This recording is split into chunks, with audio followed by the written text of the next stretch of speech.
अमेरिकी संसद भवन यानी कैपिटल बिल्डिंग पर पिछले हफ्ते हुए हिंसक हमले के मद्देनजर अमेरिका के निवर्तमान राष्ट्रपति डोनाल्ड ट्रंप के खिलाफ बुधवार देर रात प्रतिनिधि सभा ने महाभियोग प्रस्ताव पर अपनी मुहर लगा दी है। हाउस ऑफ रिप्रेजेंटेटिव में वोटिंग के दौरान ट्रंप के महाभियोग प्रस्ताव पर पक्ष में 232 और विपक्ष में 197 वोट पड़े। वोटिंग के दौरान खास बात ये रही कि प्रस्ताव के पक्ष में वोट करने वालों में 222 डेमोक्रेट्स सांसद रहे, जबकि 10 रिपब्लिकन। यानी इस बुरे दौर में ट्रंप के अपनों ने ही साथ छोड़ दिया। महाभियोग के लिए 218 मतों की जरूरत होती है। इसके साथ ही डोनाल्ड ट्रंप 2 बार महाभियोग झेलने वाले अमेरिका के पहले राष्ट्रपति भी बन गए हैं। ऐसे में सवाल उठता है कि क्या अब डोनाल्ड ट्रंप को समय से पहले पद छोड़ना पड़ेगा? फिलहाल नहीं, क्योंकि इसके आगे अब सबकी निगाहें सीनेट पर होगी। अगर महाभियोग का प्रस्ताव सीनेट में भी पास हो जाता है तो डोनाल्ड ट्रंप को तय समय से पहले ही राष्ट्रपति का पद छोड़ना होगा। बता दें कि भले ही डेमोक्रेटिक सांसदों के पास ट्रंप के खिलाफ महाभियोग प्रस्ताव पारित करने के लिए प्रतिनिधि सभा में पर्याप्त मत थे, लेकिन सीनेट में रिपब्लिकन नेताओं के पास 50 के मुकाबले 51 का मामूली अंतर से बहुमत है। सीनेट में महाभियोग प्रस्ताव पारित करने के लिए 2/3 सदस्यों के मतों की आवश्यकता होती है। ऐसे में प्रस्ताव पास कराना थोड़ा मुश्किल दिख रहा है, लेकिन ये भी नहीं भूलना चाहिए कि कई रिपब्लिकन ट्रंप के खिलाफ हैं।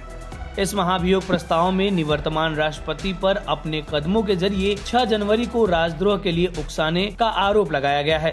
इसमें कहा गया है कि ट्रंप ने अपने समर्थकों को कैपिटल बिल्डिंग की घेराबंदी के लिए तब उकसाया जब वहां इलेक्टोरल कॉलेज के मतों की गिनती चल रही थी और लोगों के धावा बोलने की वजह से ये प्रक्रिया बाधित हुई। इस घटना में एक पुलिस अधिकारी समेत 5 लोगों की मौत हो गई थी। आपको बता दें कि इससे पहले प्रतिनिधि सभा ने 18 दिसंबर 2019 को ट्रंप के खिलाफ महाभियोग के आरोप को पारित किया था, लेकिन रिपब्लिकन पार्टी के नियंत्रण वाले सीनेट ने फरवरी 2020 में उन्हें आरोपों से बरी कर दिया था। उस दौरान आरोप लगाए गए थे कि ट्रंप ने यूक्रेन के राष्ट्रपति पर दबाव डाला कि वे बाइडेन और उनके बेटे के खिलाफ भ्रष्टाचार के दावों की जांच कराएं। वहीं बुधवार को ही अमेरिका संसद भवन हमले पर ट्रंप ने एक बार फिर दोहराया कि वो हिंसा के पक्ष में नहीं है। उन्होंने लोगों से शांति बनाए रखने की अपील भी की है। हालांकि खास बात ये रही कि इस दौरान ट्रंप ने महाभियोग को लेकर एक भी शब्द नहीं कहा।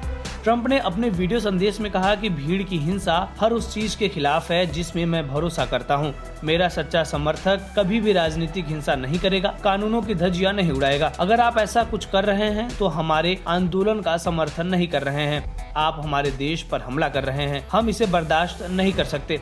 ट्रंप ने आगे कहा कि हमने राजनीतिक हिंसा को काबू से बाहर जाते देखा है, हमने कई दंगे देखे हैं, भीड़ तोड़फोड़ की कार्रवाई देखी है। ये रुकना चाहिए, चाहे आप दाईं तरफ के हो या फिर बाईं तरफ के, डेमोक्रेट हो या रिपब्लिकन, हिंसा का समर्थन नहीं किया जा सकता।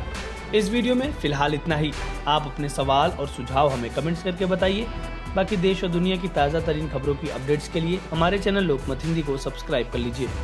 अगर आप ये वीडियो फेसबुक पर देख रहे हैं तो हमारे पेज को लाइक और फॉलो कर लीजिए।